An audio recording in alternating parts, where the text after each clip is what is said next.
Hello and welcome to Almost 30 Podcast. Hi, everybody. Welcome back to the show. We're glad you're here. I'm Lindsay. And I'm Krista. Hello. This is Krista. This is Lindsay. Actually, that's my favorite game is copy. I do that. Do it. You have to keep talking. No, you can't copy. Yeah, I can. We're glad you're here. Thank you so much for joining us. This has been a wild ride. If you're an OG, we appreciate your listenership, baby. We've been doing this for a long time. And for anyone new who found us maybe through the book or otherwise, we're so glad you're here. This is a place that Krista and I created for ourselves to begin with. Yeah. You know, we were kind of moving through a lot of change and transition, and it wasn't cute in our late 20s, and just wanted to talk about it and be really honest about it. Mm-hmm. And it turned into something bigger. Something better than we could have ever imagined. We started on our closet floors. We were working full-time jobs. We made it up as we went. We built a business just from scratch and from nothing. And here we are. You guys can't get rid of us. And we're almost 30, but on the other side. So stop asking. Yeah, stop asking us. Because I'll lie to you. So today's conversation with my dear friend, Sabrina. She's my girl. So her show, the Sabrina Soto Show, which is basically about redesigning your life from the inside out, is available on Hulu, Disney+, Prime. The show is basically a lifestyle talk series, which has home design, wellness, mindset, organization, and food. And so it has these expert conversations and practical tips, which help you redesign your life from the inside out. So if anyone's done my Life Edit course and program, there's some vibes from that here. And it's got some personal things. She does it at her house. It is just such a great show with people like Lewis Howes and others that really talk about just like living well from the inside out. So your home is more than just a space that you live. It's like a part of your wellness, which is huge. So we talked about the show in this conversation. And I was laughing because I was thinking about what we talked about in this conversation. And we talked about healing from narcissistic abuse. Redesign your life. Redesign your life. You have to start from your brain cells. No, but I'm talking about redesigning your life. When you wake up to being narcissistically abused, I mean, I've never had a restructuring or reordering or reorienting quite like that. When Dr. Ramani came on, Dr. Ramani is a famous YouTuber. She has really great books out. She's all about narcissism and narcissistic abuse. When she came on the show, I was talking to her about that. And I remember watching her videos and just being like, my whole reality is shifting in this now moment. And I'm trying to think about a time in my life where it's felt like that. I don't even know. But so Sabrina and I were processing because she was in one and I was in a relationship like that. And when you're re-stepping into relationships and dating and all of that after that process, it's just such a different game because the way that you had been operating and living was like gaslit and like you self-erase and you like don't know where you are, what's going on. And it is just fascinating. So if you've suffered from that or you've gone through an experience like that, hopefully this conversation feels eye-opening and healing for you because I really just took this one by the reins and was like, we're talking about this today. Well, what's so interesting too is, you know, part of her work is like the aesthetic, but like if I think back to times in my life where I've felt, you know, out of control or like not really like grounded in my life, the environment around me usually reflects that. And also I think the environment can have an impact on me for sure. I know that, like on my own mental well-being. And so it's like, it's such a symbiotic relationship, you know, our environment, I think to some people more than others, but I can imagine that that's like a part of her work too, where it's not just like the design. It's like really looking at everything. Especially too when people keep stuff. Why do you keep stuff? Hoarders.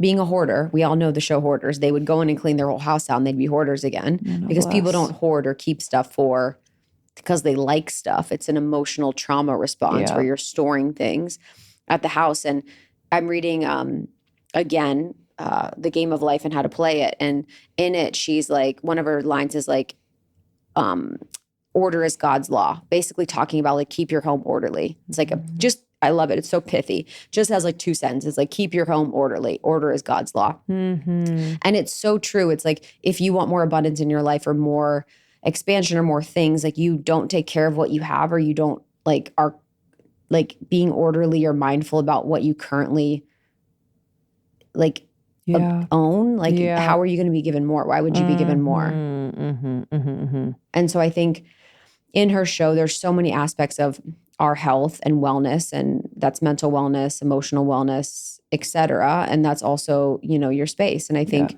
I realized the importance of the space home, I think a few years ago when I did the Life Edit program, and just realized how much stuff I had been holding on to sentimentally, how much clothes I had that was like different sizes of my body and what that represented for me. And then I think too, even in relationship, at the house, like where is their space? Where is your space? Like how much of the decor was all my vision? How much was him? Like it just says so much. Yes, totally. I recently did a few closets, whether it's the hall closet, our closet, did like a reorganization and a purging. And I was like, whoa, and I'm the type where what you see when you walk in is probably going to be orderly. But if you look in my drawers or closets, it's a different story. So I was like, why do we get like that? And why do I avoid actually having, the time to purge and organize and whatever? But I didn't get to the root of it yet, but I did realize just how good it feels to walk into a space and not have this weird mental debris of it's almost like an afterthought of oh, this space is so much, this is annoying, but I keep moving through it instead of going into a space, doing what I need to do, grabbing my clothes, leaving, having it be organized. But there's always the added layer of this drawer is so frustrating to me, or this closet is annoying and whatever. So realizing how that kind of affects my mental flow on a day-to-day basis was kind of alarming to me. So I'm kind of in a season of really going in and organizing things, and just the act of doing it is actually very so good, fun and therapeutic. It's I don't have to think about anything, and I'm just moving things around. Yeah. Oh my gosh, that's my fantasy. Sometimes in the afternoon when I'm working at home, I like cleaning. Yeah, same. Because I can move stuff. I can move my body. I'm getting up and I'm just putting stuff away. When I was doing the Life Edit, I was doing a lot of research. There's so much data and research that speaks to your space and its impact on your mental health. People with more clutter in their space have higher cortisol, more likely to have anxiety, more likely to have depression. You're more likely to overeat if you have a messy kitchen or a messy space. And so your space doesn't only impact you visually. And also when we had Dr. Tara Swart, she was talking about neuroaesthetics. So there's this new emerging field of research called neuroaesthetics. And it's basically about the science of beauty and how that impacts your brain, whether that's art, the space, it's, the people that you're around, and how that can make you feel calm, make you feel at peace, make you feel at ease. And so basically it's affirming that the spaces you're in, the people you're around, the places that you go impact you neurologically, and why it's so important to be around beauty. And you could think something's beautiful, someone else could not, but there's so much to it. And this is what's so interesting about life is on the one hand, there's, beauty being vanity and then on the surface, but then there's the other hand of beauty being what is right and what is true and what is of what's organic in life. But I actually texted my designer, and she does closet organizations. I was like, hey, can you come over this week? I was like, I'm so ready to get my closets in order at my house. My clothes are taking over 3 closets in my home. You have a lot of clothes. It's just so gross. I have an My cleaner goes, please, I have one request, no more clothes. I'm like, honey, you want me to give you those clothes? I know. I was like, she probably does. Wants them. I do. I'm going to give her them.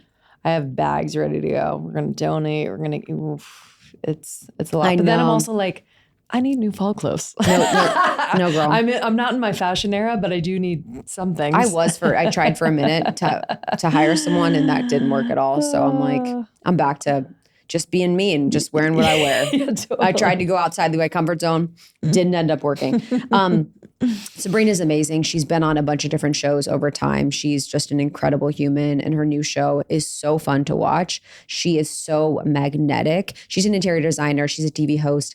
She's a lifestyle expert. She's been on HGTV, TLC, ABC, Univision, and she's really known for an accessible luxury, which is great. She has, she's very design savvy, but also really affordable. She's authored books. She's been on podcasts, and she's writing a book right now, which I'm really excited about. So You can watch the show now. There's another season coming out, and her book is coming out soon. Amazing, amazing. Thank you, Sabrina, for joining. Krista, so excited to listen to this one. And if you are new to the show, be sure you subscribe to Almost 30. We have 2 new episodes every single week. And we share brands on this show that we love and have vetted and use ourselves. So please check out the discount codes in our show notes. They're always really, really good ones, especially with the holidays coming up. Just tap into those discounts, baby. All right. We love you all. Enjoy this one. We'll see you on the other side. We'll see you soon. Love you guys. Bye. I was trying to think about this. I know I was like, how many men that I can't really understand the younger relationships that I was in because I'm like, maybe they were, maybe they weren't. But I was actually processing this weekend with a girlfriend, and we've processed it together about a situation.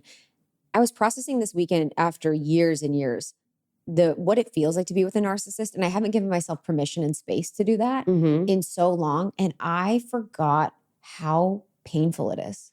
I was just having this conversation. A girlfriend of mine had a breakup with somebody who I think has NPD.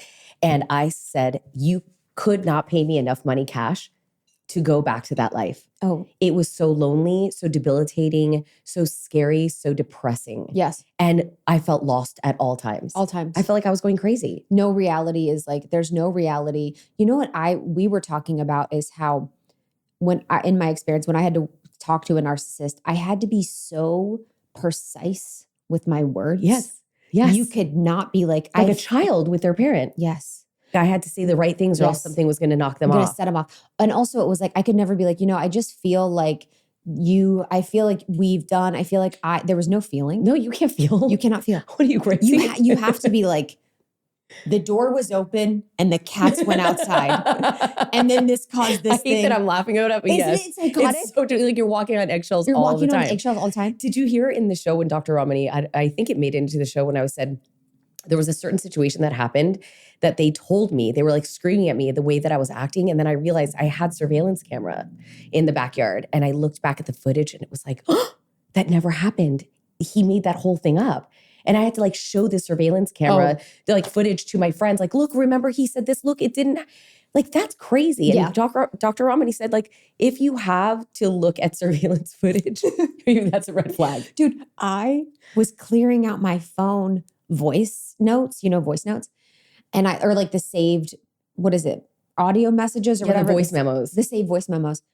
I had taken voice memos over the years of our fights because I needed a basis in reality. I know. And I needed to understand what was going on. And I just like, it makes me emotional to think about. I'm like, girl, I was desperate to find some semblance of reality and truth and understanding of things that I was recording our fights. I completely have such compassion for you because I've been there. I mean, I got to the point that I was looking at narcissists like experts on YouTube and like hiring them for phone consultations. I'm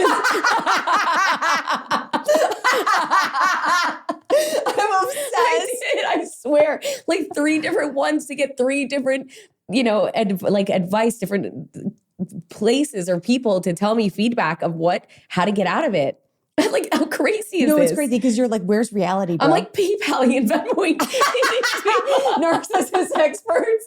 Dude, no, I'm just sitting in my bathroom every morning watching Dr. Romani, like my mind is being blown. Yeah. And I remember, I'm so grateful for the information now. I mean, obviously there's a lot of information. Some of it's crap, some of it's good. But when I first had my first gaslighting experience in that relationship, and I remember just walking outside and after the fight, and I remember nothing was solved. We were not anywhere good. Nothing happened. I was just confused, but we were somehow fine. And I remember walking and being like, something's not normal. Right. Like I was like, something's really off and I don't know what it is and I don't know what's going on. Obviously he stayed, but it's like, and now if I would have seen, I'd be like, oh, they're gaslighting.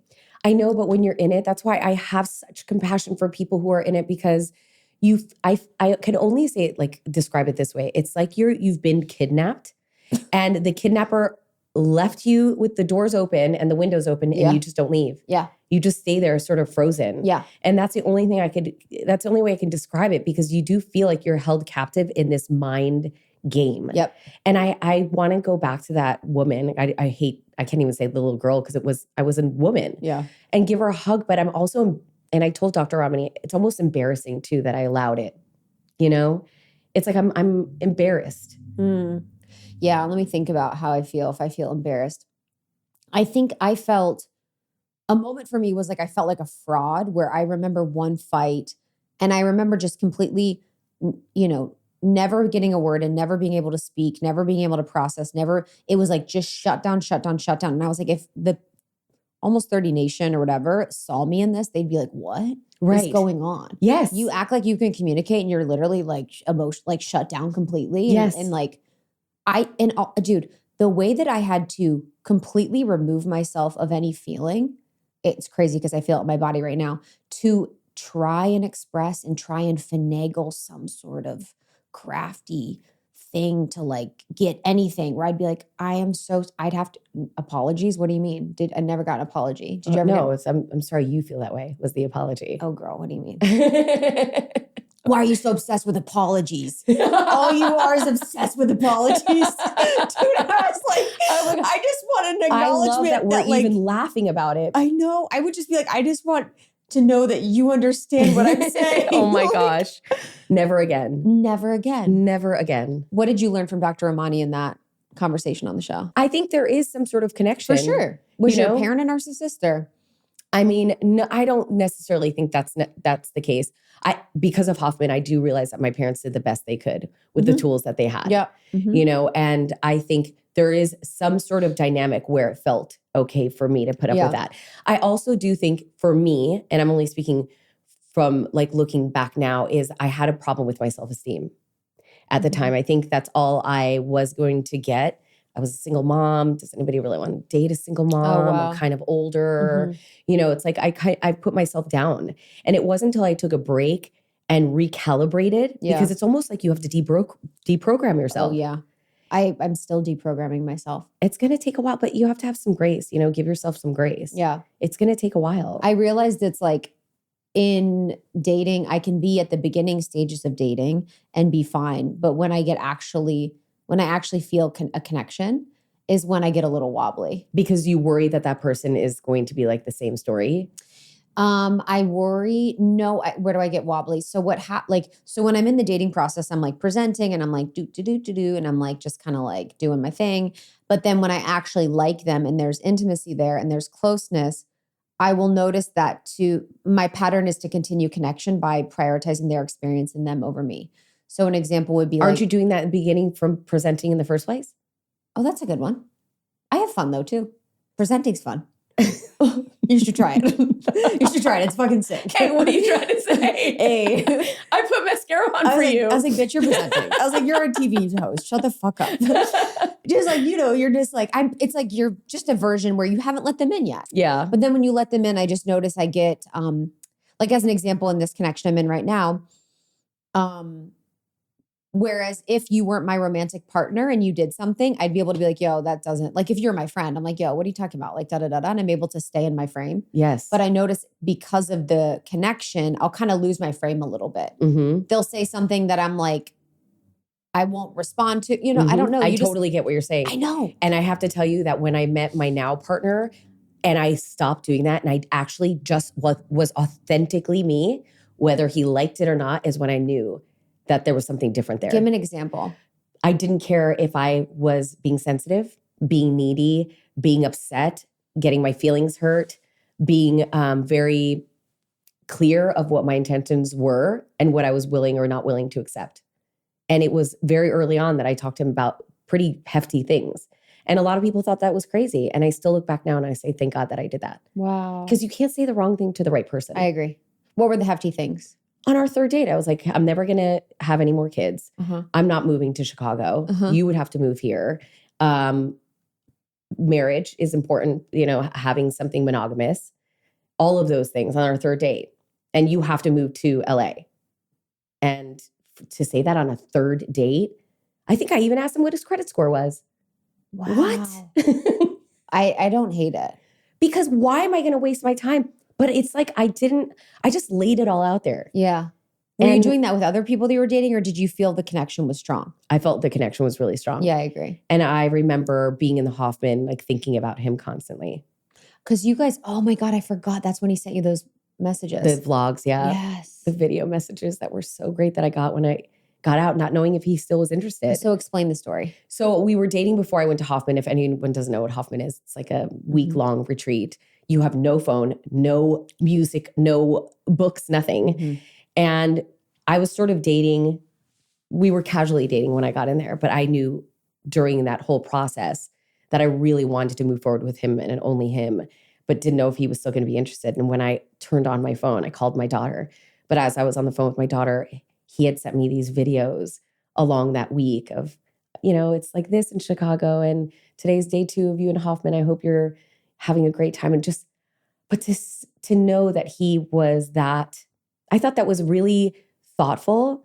And for me, it was just very emotional to see that. Yeah. What do you mean? It was so cute. When men do anything, I'm like, wow, I know. look at him. It was fun. It's amazing and thoughtful and sweet. And so with the other men, do you think you weren't expressing your needs as much? Or what would you say? Like maybe you didn't feel the connection. It's such a crazy story, but I went to Greece maybe 6 months before that and I hit my head really bad. I saw that shit. That was crazy. And I swear my friends say it was like the opposite of shallow hal, where like I hit my head and I thought I was the coolest thing in the world and like the sexiest person to ever live. And then I just started dating. I'm like, I'm going to date anyone. Like you asked me on a date, let's go. Let's see what happens. You were doing your thing. I was doing my thing and I didn't even care. So I don't know. I just kind of stopped putting so much weight on everything. Yeah. Which for me as a Capricorn, a single mom, I put weight on every meeting. Yeah. Is this the one? Yes. Ugh. Yes. It's exhausting. Yes. I think that's the one thing that I had to reframe and stop doing, because I remember when I took a year off dating after my relationship ended. But then I remember going into dating, every guy I would meet, I'm like, are you my husband? Yeah. And it wouldn't even be conscious. It wouldn't even be like I would look at him and be like talking about it. Like I'd still be, but I'd be thinking in my head, are you worth my investing? Are you worth my time? Yeah. And I didn't like that I was approaching men transactionally. Like, what are you going to give me? Because that's not even like I'm approaching them like a person. I didn't love that. And so I had to like shift that, where I was like, okay, what kind of, I'm open for experiences. I'm open to see what's available. I'm open to see what's possible. And just lightening that load of like. Lightening the load. Lightening and the also load. Opening up. Nate and I talked about it the other day. He loves cats. Loves. And I'm allergic to them, like deathly allergic. And had I seen that on his profile, like cats, I would have been like, no. But yeah, because I can't be with cats. But my point is like, don't be so rigid also what you see. You just never know the connection that will really happen if you allow yourself to just be more relaxed about it. For sure. I think in the process too of dating after my relationship, I was like, I want to date outside my type because I have a very specific type. And I was like, I want to try to break that, like whatever that type was. Also, because it's like, where do our types come from? I'm like, I'm from Ohio. You know what I mean? It would be like an Ohio type. Yes. My like, type is Paul Walker, but like girl, don't even alive. Girl, Paul Walker's everybody's. What do you mean? I'm like, I'll show you my man right now. It's like a Paul Walker, like lookalike. But I'm like, I was like, I want to date different types and different experiences. And I almost like, what I've also realized is that the reason why I'm not on apps is because the apps are, does your box fit my box list? No pun intended. Literally. And then, I know now when I meet someone, there's a vibe or not. There's a vibe. It's actually about the vibe. Yes. And it's not even about the list. It's like, how do I feel when I'm with you? What's our chemistry? What's our connection? How safe do I feel? And you can't find that from online. An app. No. Because there's some people on the apps I remember, like I thought, oh, this guy on paper is fantastic. But it was like communism. We've all done that. Looks good on paper, but does not work in real life. Because then you meet them and like there was just something off. You know what I'm talking about? Yes, I do. I had one of those recently where I'm like, this is a slam dunk out of the park on paper. And then my friends were like, I showed one of my friends his messages. I was like, isn't this a beautiful message? They're like, yo, bro, that's ChatGPT that you're talking to. Stop. My man was like using ChatGPT to keep up with me. Swear to God. Stop. Swear. They were like he used too many Oxford commas. No, yes, and then and the M dash. Yes, the M dash. my Lindsay goes, yo, that M dash is popping way too much. That is ChatGPT for anyone who's listening. Do not use M dashes. That's because your keyboard it's not readily available. Especially on a phone. What do you mean? It doesn't even work. So, but it's so funny because the way that it shifted when he stopped using ChatGPT to like his normal lingo, I'm like, oh, you're a dum-dum. Like, it was like, oh, okay. And I was like, I hope he's not listening. No. I was like, oh my God, me and Chat Daddy, like me and this guy, I was like, wow, we have a vibe. And I was just me and ChatGPT just having a little thing. Oh, yeah. That is brilliant. He's like, oh, like blah, blah, blah, blah, blah. He's telling ChatGPT. He's like, please help me. Now what do I say? Honestly. He's like, how do I really, honestly, oh like, my gosh. it was beautiful messages. Like, it was like, that's all like, you just date ChatGPT. I know, honestly, I'm about to. And we had a beautiful moment. And then, I met in person and I was like, wow, you're not this conversation, which we always have. The thing also that I feel like that I was so much more relaxed is I already had Olivia. Yeah, that's so I was already a mom. I didn't feel like the need, but there is so much more pressure for people who do want to be moms. Yeah. Because unfortunately there is a biological clock ticking. Yeah. That's what I feel right now is I was like, I do a few of my friends right now that are going through divorce have kids, which makes it so much harder. So I'm not saying it's making it easier, but there is an aspect of that I'm like, well, at least it feels, my perception is it's not easier, but there's a part of me that's like, wow, I kind of wish that because then I could just got it out of the way. But then you're right. There's a give and take because there's so many layers. There is other people who don't want to date with people with children. I'm sure. Yeah. How did you deprogram and like let go of or heal from the narcissism to be in a relationship with someone you love now? I mean, it definitely, I did EMDR. Oh, wow. Okay. Which helped me a lot. And I think Hoffman helped me a lot because it went back to why I even got there in the first place.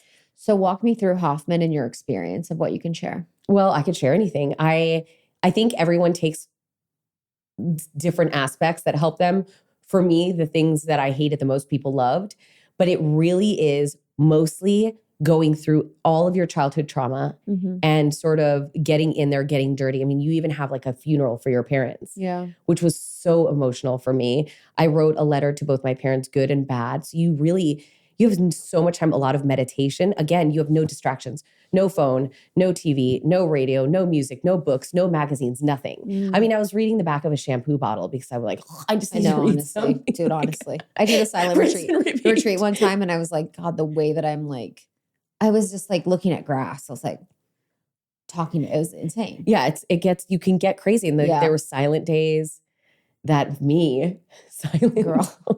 Honestly, you're like talking to them. You're like in sign language. You're like, hello. One lady, I tried to talk to her and she's like, no, stop. You did not try and talk to her. I'm sorry. I had a question about the garden. You're so annoying. I would just crush you. I had to go through all of that I had to relive almost the childhood trauma. Lots of meditation. It's like deep diving into your childhood pain. I went to one called Onsite. It's like a form of Hoffman. It's in Nashville. And a lot of it was psychodrama. Did you guys do psychodrama? No. So basically psychodrama is the experience of going through a traumatic experience from childhood. You have other people in your group acting out as people. So if we were doing something from my childhood, I'd be like, I'm me and you're my mom. And you'd have to like act out my mom. But how do I know what your mom's going to say? I would like tell you. I'd be like, you go go over script. Here. Yeah, it's like a whole thing. It's like a play. It's literally like a play. And then it helps you repattern and reprocess as like with your prefrontal cortex in a new way. Girl, did it work? For me, that's not my preferred way. And what it showed me was how I don't trust anybody, how I can be available emotionally for is that true? You don't trust anyone? No, I trust people now, but it's very hard to earn my trust. What was Do you the feel other like thing? you trust people? Yeah. What's that like?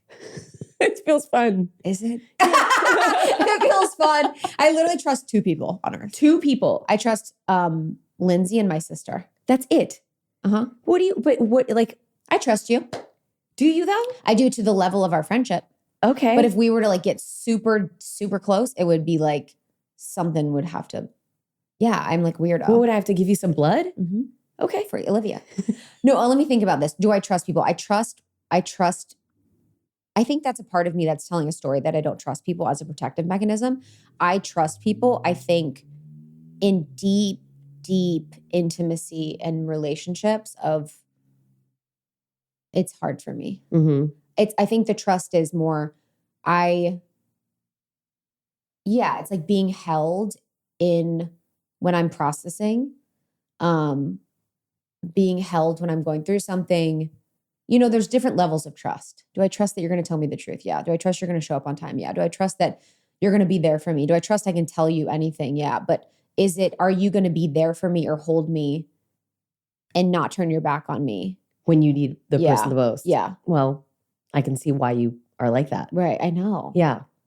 And that's okay. Have you trusted people your whole life? No. Okay. No, never. Because the people that I trusted the most let me down. Yeah, I know. Right. So it took a lot of therapy. Yeah. A Actually, lot. yeah, that is so true. Building that trust with your therapist is such a, like building the relationship with my therapist as like a foundational relationship, you know, for trust and intimacy is so impactful for me. That could get a little messy though, because you're paying them too. Hey, we're friends. She's Sorry. my friend. Of course. She's my friend and she loves me. I just think that you have agree. to allow people to show up for you too. That was my problem. Not allowing people to show up for me. I don't need anyone. I don't need you. I don't need anyone. That was my bulletproof vest that I wore my whole life. That's a not trust though, right? Because you're like, I don't trust you to show Well, up. I just don't need you. Oh. I don't need anyone until I finally let people help me. And then you'd be surprised when you allow people in how much more intimate your relationship gets. That's even facts. friendships. Okay, so there's a lot of women here that do not let people in, feel like they have to do everything, feel like they have to overfunction. How did you go from that to now allowing people in? I'm not going to lie. I'm 48 years old. Mm-hmm. It was just the last couple of years I started. Mm-hmm. Just the other day, I was coming home from New York and my friend said, I'm going to pick you up from the airport. I said, don't be ridiculous. I'm going to take an Uber. Don't be ridiculous. And he just said, receive. Cute. That's all he said. Wow. And he showed up with Erewhon to go food and water and took me home and just to be my friend. And I would have never let that happen years ago. I would have absolutely said no. But what that made him feel like a good friend. Yeah, totally. It made him feel needed. Totally. You know, and I will show up like that for my friends too, but I never allowed anyone to show up for me. I think that's a beautiful point of the domino effect of being a good friend. Because my ability to be a good friend has been inspired by people being a good friend to me. Right. Like, it's like people have expanded me and shown me. Like, I'll never forget one time I was at this event and I was talking to someone, and you know events, it's like you're just flying around. It's like, who knows? And my friend Shan, and we were having a deep conversation and I was opening up about something. And we ended up like, she had to leave or I had to leave. And when we left, she called me in the car and was like, hey, I wanted you to finish your story. Like, I wanted to hear the rest of what you were saying. Like, I didn't want us to end our conversation. And it was like to acknowledge and attune to the fact we were in on something deep that was meaningful to me. Yes. That's my like love language though too, is being considered like that. But I just was like, that expanded me where I'm like, I want to make sure I'm catching and following through when someone's opening up on something. I'm like staying with them and I'm acknowledging where we're at. And I'm saying like, if something happens, we're going to continue. You know what I mean? Like, yes. Staying present for someone's process was inspiring for me. What else has inspired you? But even friends? I think about, a friendship of mine just came to mind. I had a friend who every time she would go through a really stressful time or some depression, she would cocoon by herself. Yeah. And sooner or later, like after a while, that friendship sort of disintegrated. True. Because if I can't ever be there for you when you need a friend, what are we doing here? Yeah. And so we have to think about ourselves that way. If we don't allow anyone in to help us, the intimacy doesn't grow. It just stays stagnant. Yep. I have a friend like that too. You know, I was with her like a few weeks ago and she's like, I just don't feel like myself. I'm like, thanks for giving me the opportunity to know you. Yeah. Like you not feeling like you have to show up perfect or show up whatever actually allows me to be your friend. Yes. We are all messy. And if we're all pretending to be perfect, first of all, it's a lie. Yeah. And there is such vulnerability and authenticity in being messy. Yeah. I am messy AF especially in my romantic history. Mm-hmm. And I don't mind. Like, so what? Mm-hmm. So that's my story. Mm-hmm. And I'm sticking to it. Yeah, honestly. So what about me? Okay. Yeah. And you know what? Like, even my career has taken its up and down. Yeah. But if I don't share those trials and tribulations with people, how is anyone else going to feel seen, heard, or understood? Yeah. It's also helping people like see the truth of everything. You know what I mean? I think for me, where it gets hard for me to allow myself to be seen is I live in a constant energy output. And so for me, it's almost like I have to clock in and like switch to like, okay, let me share. I have to like almost turn around and be like, Krista, hello. And I'm like, hey girl, let's talk about this thing. You know what I mean? Like I have to I just have to do like I have to have a mental moment with myself before I'm able to be held by someone, because I'm usually so focused on other Right. throughout my life and throughout my day. Right. Yes. You're a giver. Yeah. Yeah. And that's like a protective mechanism, but it is true that it like doesn't allow people to see you. And I think that's where being with the narcissist was kind of that pattern of always focused on the other, not prioritizing the self, not really being able to receive. I know. So you, in your journey to being someone that can receive and be in relationships where you're receiving, was there a moment where you're like, I want to shift this? I mean, you could only carry all of the weight by yourself for so long until your bones start disintegrating.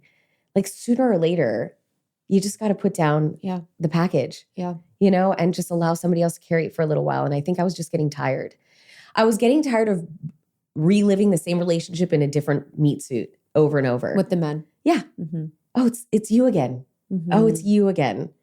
You know? Mm-hmm. And I'm just like, it was like I had enough. When was your enough moment? I think when I hit my head in Greece, I swear to God. Dude, honestly, I mean, I really hit my head. I saw that bruise, girl. That was like, that is like actually funny as hell. You're like, I hit my head and my life changed. Yeah, I don't recommend. No, but I think I was in a bad part. I think I was in a bad headspace on that trip, in the beginning of that trip. And I think I just had enough.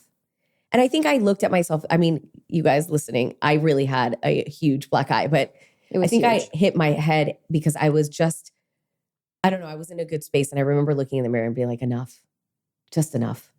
I've had it. It's so weird because I think so often in life, it's like the soul, what I've come to realize in my age is my soul is just sometimes the contract's up. Sometimes like even with my marriage or business things or friendships or anything, sometimes my soul is just like, we're done. We're done. Like even with men that I've dated, it's like, I'll wake up one day and be like, we're complete. Yes. And it's like, we are done. And there's no emotion. There's no drama. It's just like time to move on. And it's like the soul contract is ended. The path is now clear and it's the best. And anybody who's listening and you feel that way here, I want to be clear. Yes, you'll feel like it's enough. That doesn't mean walking away is easy. Yeah. You will maybe still second guess, but it's almost like this ping in your soul that knows it's enough. You still have to do the work. You still are going to second guess yourself. You still might go back and do a little effing once in a while. You know what I'm saying? Mm-hmm. I know what you're saying.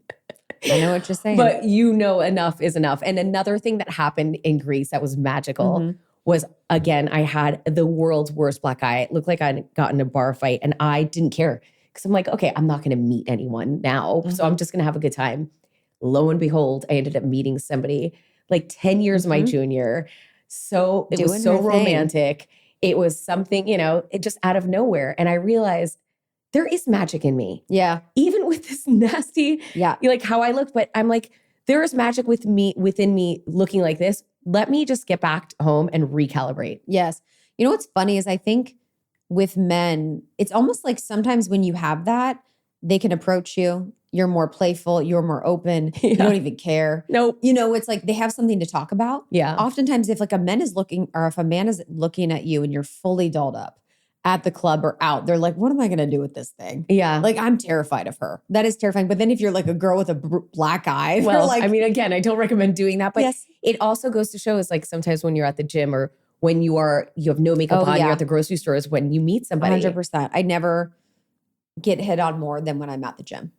Well, I think it's just, look at you. Yeah, that's so true. What I mean? No, I think I'm always there and I'm looking at them. I'm like, I'm also like just doing butt workouts every single day, waving at everybody. Doing constant donkey kicks. Literally, I'm just bent over donkey kick, making direct eye contact with people. There's a tip for anyone single. Literally. What was your process to moving? So a lot of women listening are in toxic relationships and then they want to find love because you found love. And I know you were not believing it, or were you like, what was your process of healing yourself enough to find your love? It was my self-esteem. Mm-hmm. That's the only thing. That's my only formula for finding love. How do you increase your self-esteem? I think everyone's different. There's not a one size, there's not a formula for everyone. For me, it was the habits that I was continuing to do that were not serving me. So for me, I would numb myself constantly with alcohol. And it was always the tool that worked for me. Of course it doesn't, but it was my go-to. It was like, it became my crutch. And I realized in order for me to really recalibrate my life, I needed to take a break really and just feel, not run away, be in the moment. And I had to completely get that out of my system. And once I did, everything else started. Like I started working out more. I ate differently. I started feeling, I started processing. And instead of running away. And it was just for me, that little thing that sort of everything else it was like a dominoes. Yeah. I stopped drinking when I was 26, and that was like a domino moment for me, for sure. Like because it was the first decision where I'm like, I'm choosing this for me. This goes against society. This goes against numbing. Yeah. And this helps all areas of my life. Yeah. My body, my brain, my like energy, my sleep, my skin. Like now I think I'm like, what is any benefit to drinking besides numbing? But again, then that's what alcohol represented for me. A lot of my friends drink and they have no problems. I agree. So many of my friends. Yeah. Yeah. And they like, it doesn't affect them negatively. I think everyone's got their thing that might be holding them back from being their true, authentic, real superior self. Yeah. But you as a TV host, someone that's so like seasoned, you're known for your personality. Was it like, how was your personality change? You know what I mean? Like, I just don't care as much anymore. Yeah. And that's where the magic happens. Really? When you try not to make everyone happy. Yeah. Because if you actually make everyone happy, you're doing something wrong. Yeah. How do you deal with then people not, because so you can say that, but then how do you deal with the repercussions of that for women that want to live in that? How do they handle that? Okay. So this just happened. I was on the Today Show the other day. And which is sick, babe. Thank you. But somebody DM'd me something gnarly, like just ridiculous. And I read it to Nate and I was laughing. Me 15 years ago would have been crying. But I realized this is her perception because of her issues with her childhood, with whatever I triggered. Yeah. It has zero to do with me. And she just wanted to be heard. So I just wrote back, great idea. Like she was telling me exactly how to redo everything that she just saw me do. And I just said, great idea. And she was so nice after that. But I'm like, people just want to be heard. And their problem with you has everything to do with them, not you. Know. Unless you're an a-hole. I know. Unless you're a real just a-hole. I know. But if for the most part, I'm just doing some decoupage on a vase at 8 o'clock in the morning. Like it's not that deep. 100%, lady. What'd she say? She was like, here's a tip. It was a whole thing. I mean, it doesn't matter. But my point is, if you are true, if you believe in yourself and you are authentically being yourself, that's it. That's all you have to worry about. It's when you start pretending to be somebody else, you're going to second guess yourself because that's not even you. Yeah. And if you're not confident in who you are, of course, when somebody tells you you're a jackass, you're going to be like, oh, I am a jackass. I know. Yeah. I feel like also too, if you have negativity bias, so if you have a negativity bias mindset, which is what most of us have, where we look for the negative, we look for what we need to do. Someone will be like, you're so amazing. And we're waiting for the but. Yeah. It's like when you get feedback at work and they're like, you did all this. And you're literally just waiting for the negative. Yeah. So many people have that as their default mindset. But when you shift it to like positivity mindset, you're like, oh, like what is the potential here? Like, what does this even show for me? But I think that's a really good point about people having their own perspectives and opinions. And whenever I work with people and coach people on The Voice or being more expressed, I'm always like, the people that have these ideas or like the feedback on things, I'm like, literally like think about all of the layers of the human experience that causes them to believe what they believe. Right. And be who they are. Right. Their childhood, where they grew up, what they watched on TV, their media programming, what they're consuming now, like their mood, their sleep, their gut microbiome. Like, yes, there's so many things that I'm have sure maybe her nothing to do with grandmother you. like maybe decoupaged something when she was a kid and she slapped her. Like who knows? But that's not my business. Yeah, none of my business. You know what I mean? That's what I always say too when I get something. I'm like, oh, this is none of my business. Right. What you think about me is none of my business. I believe that, again, to a certain extent, if your friend's telling you, Friends. or somebody that you are hurting their feelings or you are being a jerk, you need to listen to that. I agree.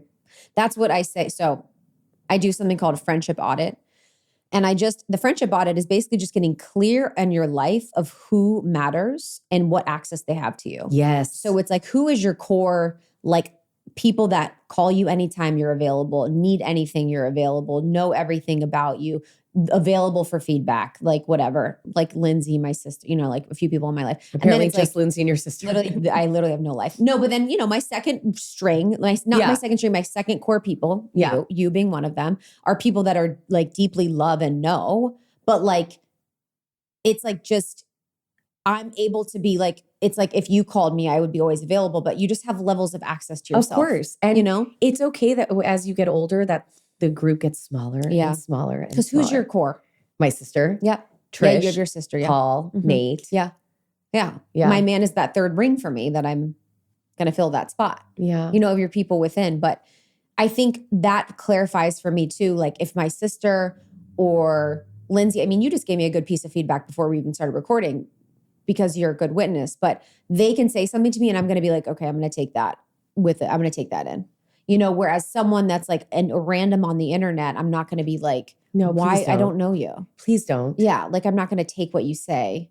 Yeah. For my mind. No, unless you agree. Yeah, that's because true. sometimes people say something. I'm like, you know what? I didn't think about that. You're right. Yeah. Oh, totally. And agree. then that's okay. Totally. Actually, I know sometimes people really blow my mind where I'm like, that was a good point. Yeah. I'm like, thank you for that. But don't put, and if you're going to put yourself out there, you have to realize there are going to be critics. Oh yeah.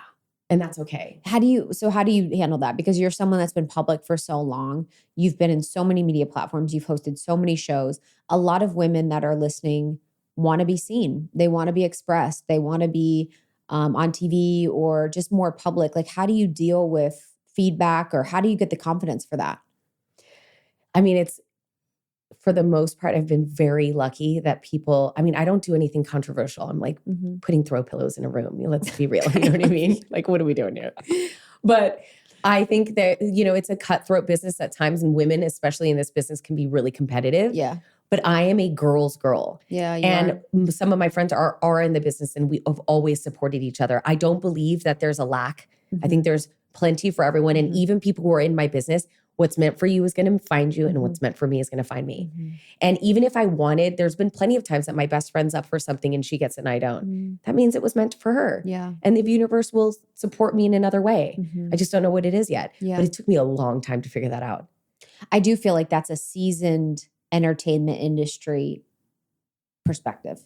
Because even me, you've been in longer than me, but like even been in at my journey, you see the shiny things, you see them come, you see them go, you see people, you kind of watch it all. Yeah. And you're like, oh, okay, like I'm understanding. Because then you'll get the opportunity. You're like, this was absolutely for me. It happened easily, happened naturally. And you'll see things that weren't. You're like, that didn't even make sense. Right. Like you're like, oh, it's fine. But it's hard to, when you're in a difficult space that you feel sort of desperate. Oh yeah. What do you maybe mean? financially you need something. It's hard it's difficult when something passes you by. But I promise you, if you do the work, and I hate when people say vibe, but it's true. It's like when you're vibrating at a high frequency.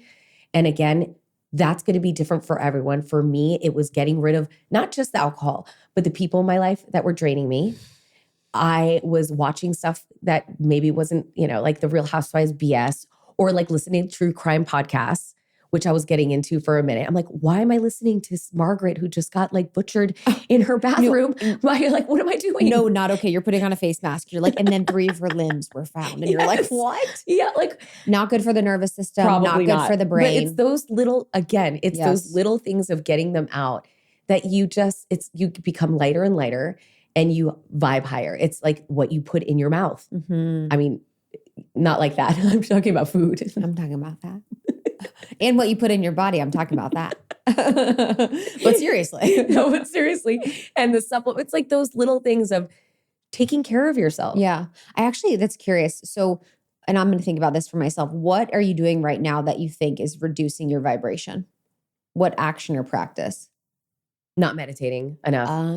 I'm just, life gets in the way. Just being a mom too.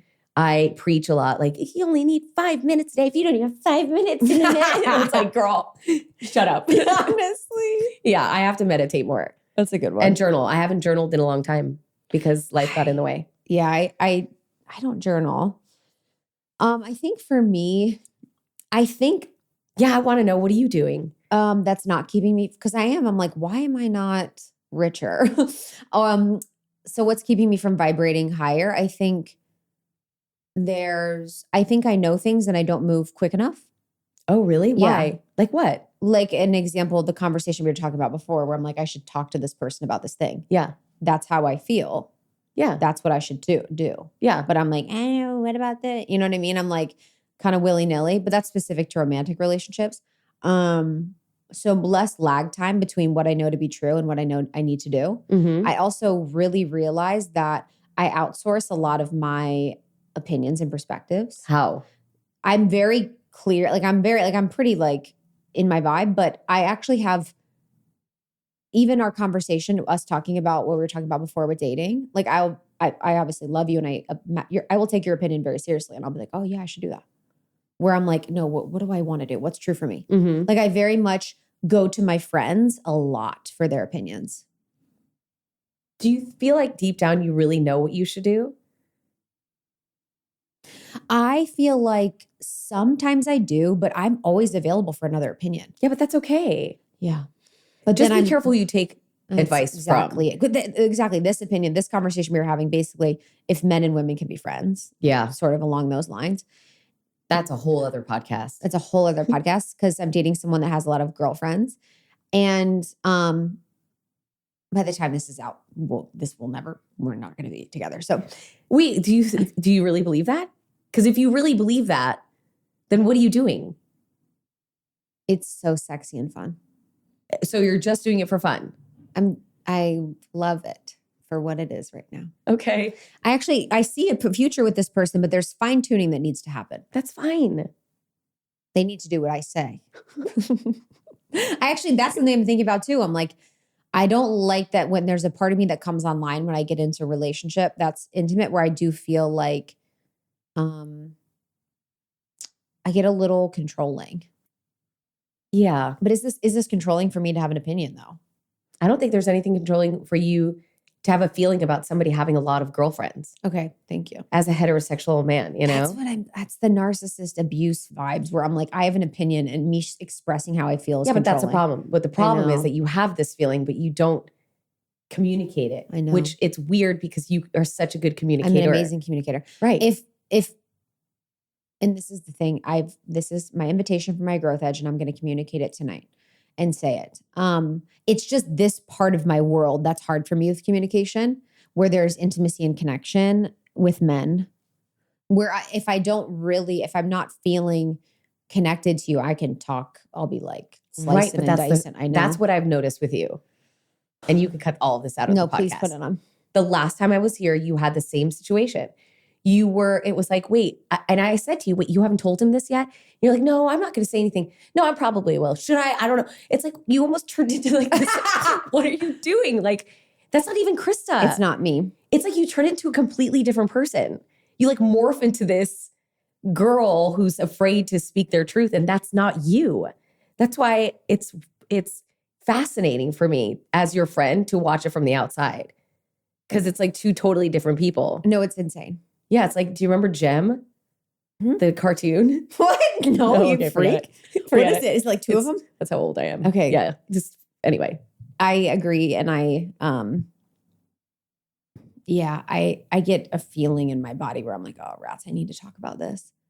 I guess, yeah, I think, yeah, I don't enjoy that. It's almost like you lose your power once you start liking them. Yes, 100%. What do you mean? But when you don't like them, you're like, I'm the best. You're this badass bitch. I literally am a badass bitch. Yeah. And then I like you and I'm like, I don't want to say anything. Yeah, and literally I'm like, avoidance? Me too. Yeah, we're not going to do that anymore. Yeah, Starting today. Starting today. That's it. Having the conversation tonight. I'm not even here to be a guest on the podcast. This is an intervention. Yeah, literally. This is actually intervention. My whole life. Okay, in the show, something else I wanted to talk to you about, because in your show, you talked about imposter syndrome too with Bobby. Oh my which gosh. I love. Tell me about that. Well, oh my gosh. We actually talked about this that day, but it didn't make it into the show. I feel like my whole career has been based on a lie, in a sense. Like, I got this job on HGTV on Craigslist. Like, I had no business. It's not like I went to design school and I had all these clients and then I got this HGTV job. It like came out of nowhere. And I remember being on set the first day and the camera crew was there like, okay, go ahead and paint that wall. I'm like, I don't know how to paint the wall. No way. I swear. And it was, here we were talking about faking it till you make it. Nobody ever, this is the first time I'm ever telling this story, by the way. No one knows the story. Fuck yeah. I was on set that day. They told me to paint the wall. I didn't know how to paint a wall. And so I lived in New York or DC at the time. I had this tiny little studio that downstairs a block away was this place called Books A Million. It was in DuPont Circle. Yes. Went to Books A Million that night and got every book I can get my hands on that was about carpentry, DIY, design. And I didn't have a friend in DC. So every day I would get off work and just write. I had notebooks full of just teaching myself. So I would go into work the next day to the producers and I'd be like, I want to talk about this tip, and this tip. And I would do it on camera. And that's what made that show so good because not only was I teaching the audience, bitch, I was teaching myself. Wow. That is the truth. So people actually watched me learn how to be a designer. Little did they know while I was teaching them. No one knows that story. The fact that, first of all, too, that like, I think what I noticed too with a lot of my clients is they feel like they should already know something. Like, it's like, they don't even give themselves grace. They're like, okay, I want to redo my website. I don't know why I don't already have this done already. I'm like, nobody knows what they're doing. No one knows what they're doing. We just learn. We learn by doing. But also you putting in the effort to read every night. Well, that's what I think people need to understand. You got to back it up with work. You got to back it up with learning, education, knowledge, and then doing. Because if you get the opportunity and then you don't fight for it, yep, then it's going to pass you by. I loved that part of the episode, just you guys talking about that, because it's like you can fake it till you make it, which is great. But once you've made it, you have to like do the work to do it. Like even with podcasting, you know, like so many people start podcasts, so many people want to be podcasters, and it looks easy from the outside to be a podcaster, but there's so much to it. Yes. And over the years, I've studied, I've like gotten teachers, I've done vocal training, I've like watched speakers over and over and over again to like develop the craft and be better. Obviously, there's a lot of places I could be better, but it's like you actually putting in the work to be good at what you do. But here's also, and by the way, you are a great podcaster. I think when you are in that opportunity and you are doing the work to educate yourself and it feels exciting, you're on the right track. Yeah, that's a good one. When it's daunting and I don't want to do this, you're not on the right track. That's a really good one. It should feel effortless. Yeah. And I'm not saying there were times I was up until the wee hours in the morning and then I had to be on camera the next day, but it didn't feel daunting. It felt exciting. What was exciting about home stuff for you? Like, why were you so drawn to it? Because we grew up really well off. And then my parents, almost overnight, we were poor to the point that I was breaking into neighbors' homes to get food because I had no food. I became a latchkey kid within a week. And so I would get home from school. My mom would not come home till I was already asleep. So I know this sounds crazy, but I became best friends with the house. And I had this unspoken agreement that if I take care of you, can you take care of me? And every day I would come home from high school and I would clean the baseboards, clean the screens, organize the closets. And the house it was such a beautiful house, but it was falling apart. And when the bank came and kicked us out, they've evicted us. My friends had no idea. They're like, what do you mean you're poor? What do you mean? Because the house looked impeccable. And that's what sparked my passion. Wow. Is no matter where you are in life, you should still be proud of your home. Wow. And it's doable. Wow. What was the money? How did they lose their money? I mean, it depends who you ask, but we just stopped paying the mortgage. And my mom was a stay-at-home mom her whole life. So she just started selling insurance. But when you sell insurance, you don't get paid for a long time. So we just had no money coming in, which is why I had to break into our neighbors' homes because there's no food in the house. Like the house started falling apart. Did you ever watch that movie Money Pit? Mm-mm. It's like an old movie about a house that falls apart with Tom Hanks. The house started falling apart the only warm room in the house because the HVAC system was out was the powder room upstairs. There was a heater in the ceiling. And so and the only floor space was like right next to a toilet. So I had to sleep next to a toilet before I went to school every night with like a bunch of blankets next to a toilet because it was the only room in the house that was warm. But nobody knew. But it was a huge, nice house. It was a huge, nice house, but it was falling apart. Like really, like marble floors, which made it even more freezing. But there was no heat. So my mom would wake up because she would get home late and she would turn on the oven and open the door so we could huddle like next to the oven so that we could get warm while we were eating breakfast standing up. It was like that. Which is ironic that I make beautiful houses. Right. No, like, that's I mean, what it makes became my career. I'm always like thinking of the spiritual meaning. I'm curious if this resonates. So we had a really nice, had a really nice house growing up. We were like one of the richer families in the Ohio, but it was like Ohio rich. But I knew my dad would lose his job a lot. And so there was like money things internally that were going on and all this kind of stuff. So I always felt like a fraud. Yeah. I always felt like, oh, people don't know that this isn't real. Like, right. This isn't stable. Like, this isn't like, and it would be like people would think I was rich, but I knew. So what is that? Is that like for you? Well, if my friends back then, still friends now, she used to call me rich bitch. And I'm like, rich bitch, I sleep next to a toilet. So I totally get what you're saying. And that's for me been something where it's like, my teacher calls it fraud patrol with me because there's a part of me that feels like a fraud.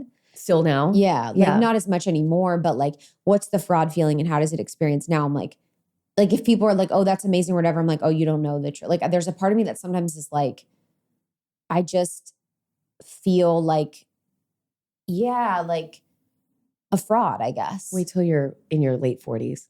What? You're going to feel like, I'm not a fraud, I'm a fucking badass. Oh, I would say I'm delusional 99% of the time about how I am about myself, but there is tiny aspects of me that feel like fraud. I used to feel that way. I don't anymore. Okay, good.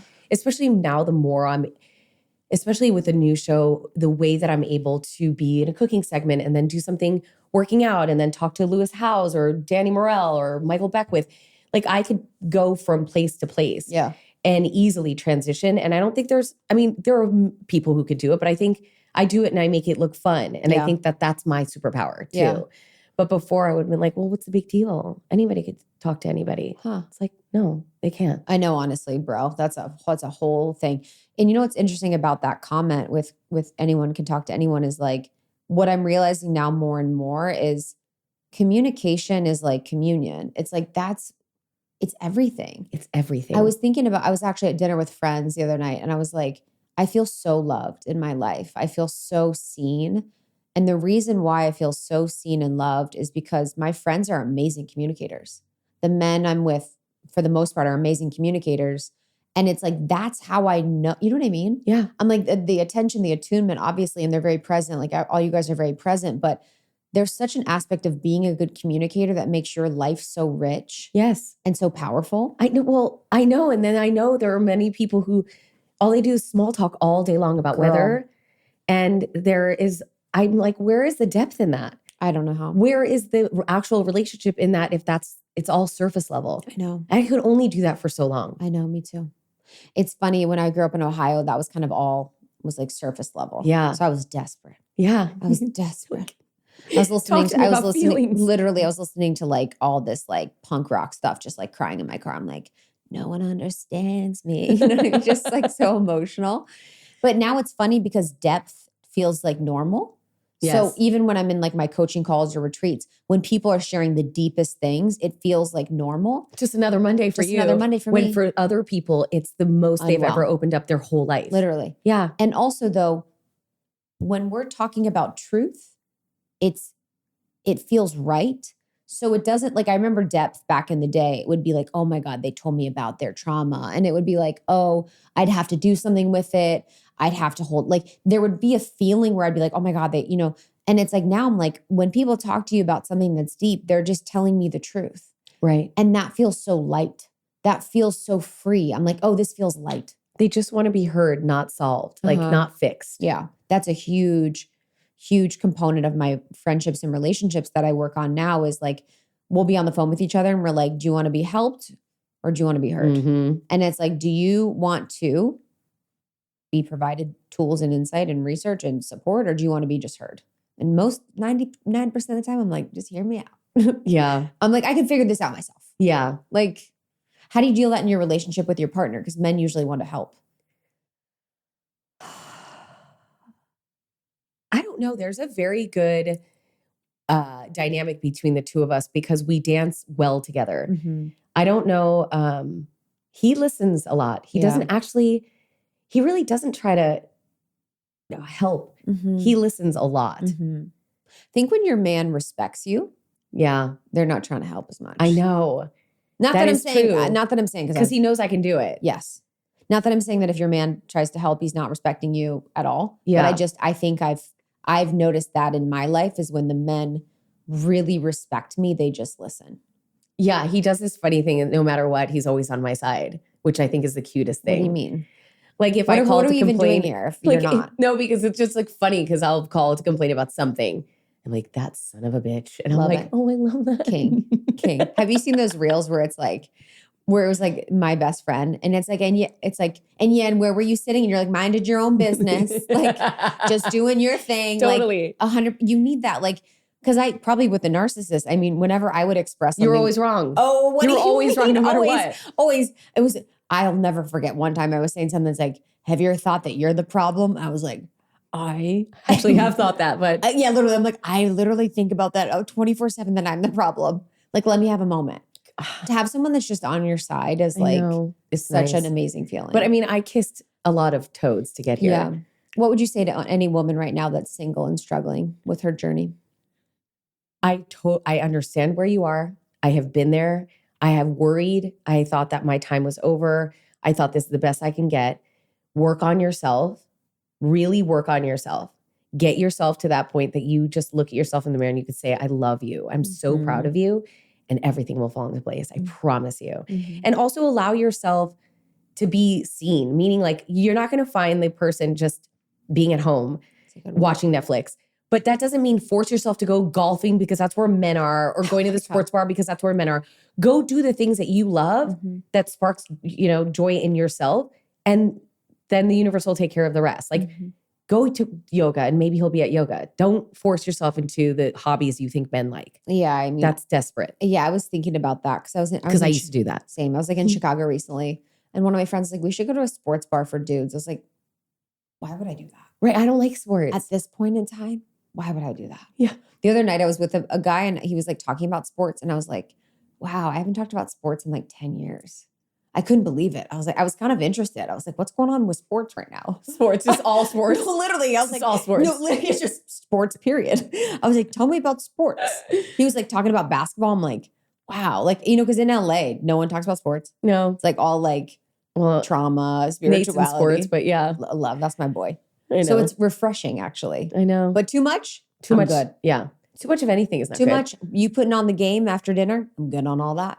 I'm going to wrap that up.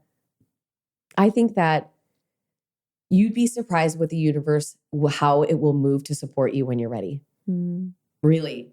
Did you feel ready when he came in? I wasn't even worried about it. Yeah. I just, for the first time, I wasn't. And by the way, he's 6 years my junior and he's hot. He's hot. And he has a great job. Like, he's a good man. Who knew? Yeah. Who knew that was in my... Because did you let go of hot? I don't, listen, I feel like no matter what, don't let go of being attracted to your partner. 100%. You have to be attracted to your partner. Like, seriously. Let's not take that off the table. I know. And that doesn't you don't mean, have to tell me. That doesn't mean that the person has to be attractive to everybody in the world, but you have to be attracted to them. So no, I never let go of hot. I mean, trust me, I've dated people that I was like, what if I look sideways and squint? Honestly. What if I just always wear sunglasses? Girl. Or like I remember there's one who'd like touch me. I was like, just wilting. Because you're just like, no. Oh God, dating. I know. I have had some pretty gnarly bad dates. What's the worst? Oh, I don't know. This guy brought a flask to dinner and then I went to go leave him. He ended up marrying somebody famous.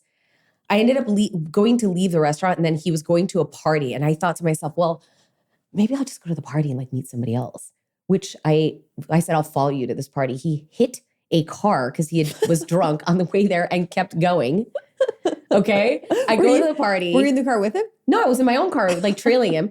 So I go to the party. It was a banger of a party.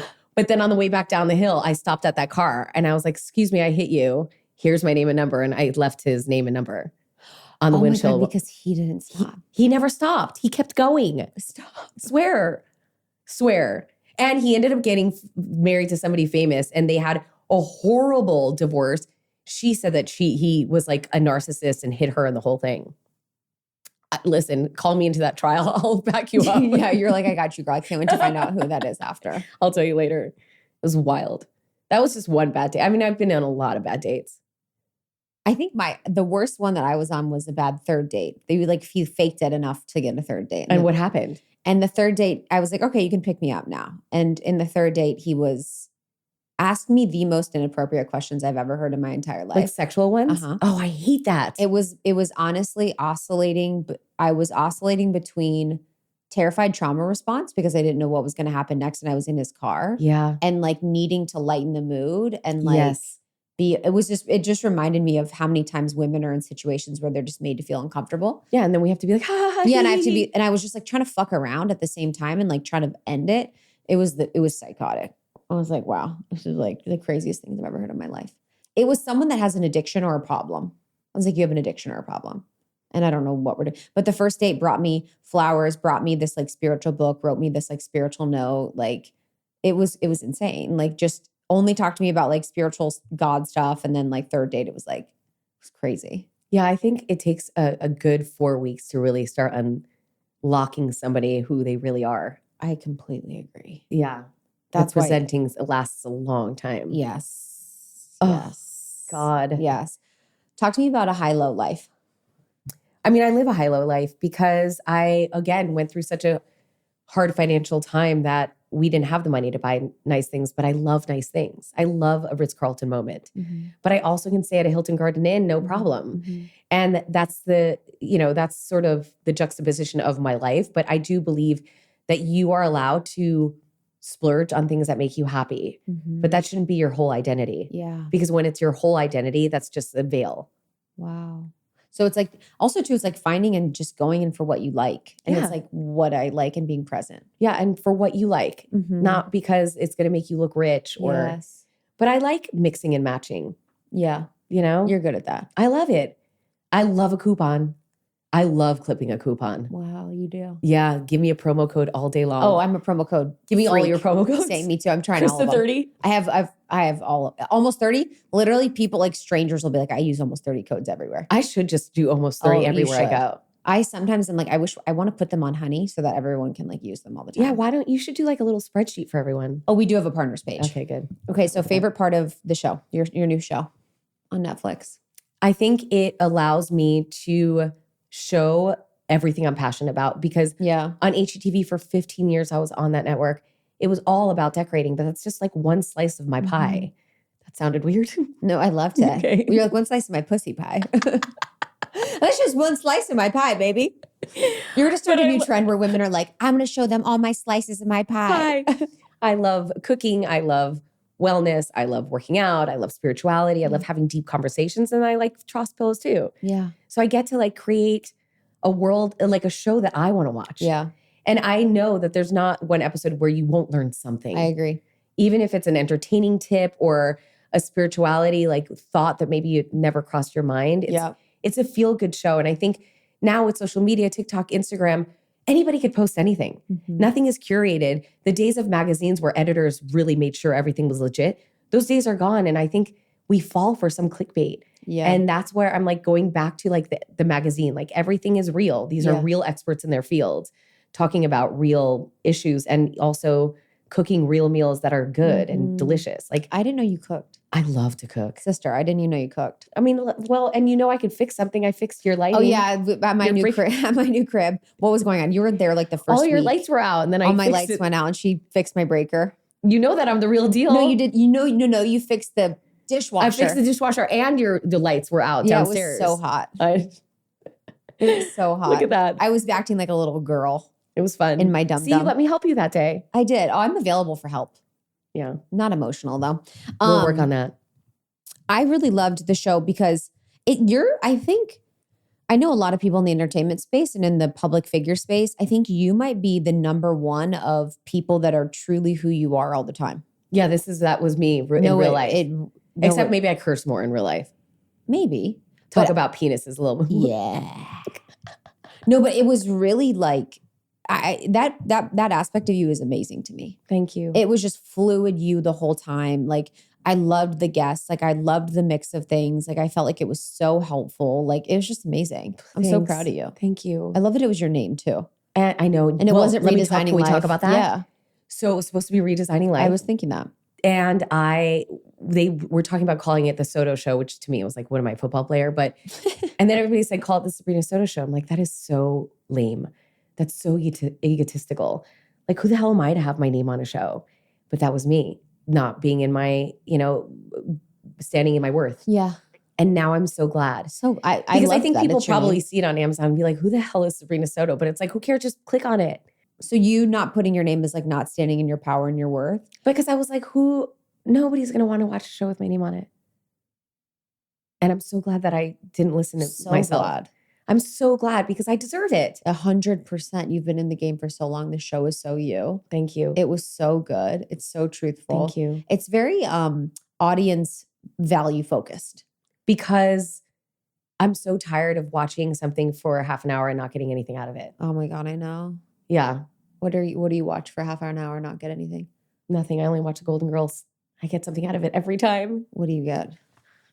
I really do. The fact that they're my 50 nervous is system. so crazy. My nervous system gets calm every time I watch the Golden Girls. It reminds me of my childhood and I know what I'm getting. So it's like sometimes I fall asleep to that. Oh, I love that. What do you watch all the time? I like The Office. Do you watch that like on repeat? Uh-huh. Yeah. And then I'm a Love is Blind person. I've never seen that show. Oh my God, it's like, would I like it? I like shows that are like, I can be like psychoanalysis of it, where I'm like, oh, their protector part came out and now they're trying to pull back because they got afraid of intimacy. Like I love that. Does anybody actually work out on that show? Some have, but not ever. Yeah. It's just too much. That's why I think with Love is Blind, they need support. They need support. You should be like a guest star in there. Oh, I would love to help them. You should be the host. I would love to take that hosting job. I was thinking about that with hosting. I'm like, I could be a host because I studied that, but I'm like, it's not deep enough. Yeah, but you could do something fun that is deep. I would need it to be deep. Well, you're going to be on the show. I tried to get you on season 1. I know, we're going to be in the next one. Yeah. We're going to do something crazy. What are we going to do? Something crazy. Can we just do something normal? No. Okay. It needs to be crazy. It needs to have a big splash. Okay. Where can people find you? Where can people connect with you? And then you have your book coming, which you're going to come back for the book. Yeah, but that's not going to be for another year and a half. I can't wait to December have you write of 2026. that. I can't wait. Oh my gosh. So Instagram, obviously, I read all of my DMs, and then you can watch a show on Amazon Prime, Disney Plus, Roku, Hulu, and Tubi. I watched it on Hulu. You did. Okay, and it was so good. Thank you. Seriously. It felt like dropping into Friends conversations. Like, I love you so much. I loved the Bobby Burke one. Thanks. I loved the manifestation one. Thank you. Obviously. Yeah. I loved the one with Michael Beckwith. He's the best. He's great. I couldn't believe he was in my house. I could not believe he was in my house. And then my mom she decided in the middle of me interviewing Michael Beckwith, she needed to go smoke a cigarette. And then the alarm went off. I'm like, really, Mom? You need to go smoke a cigarette right now? Oh, that's got a lot of layers to it. Literally. Okay, guys, I love you so much. Thank you for being a part of my life and community. Thank you for being a journey and a person on this conversation. I'm going to wrap it up now. I love you so much. Bye. Thank you, Sabrina. It's the Sabrina Soto Show. You can find her on Instagram at Sabrina Soto, and you can watch the show on Hulu and Prime. Amazing. Thank you all so much for listening. Share this with a friend if you love it. Maybe you're going to do your own just kind of lifestyle in inner and outer redesign. Let us know about it. Message us. Tell us about it. We love you. We will see you on the next episode. We'll see you guys soon. We love you. Bye. Bye.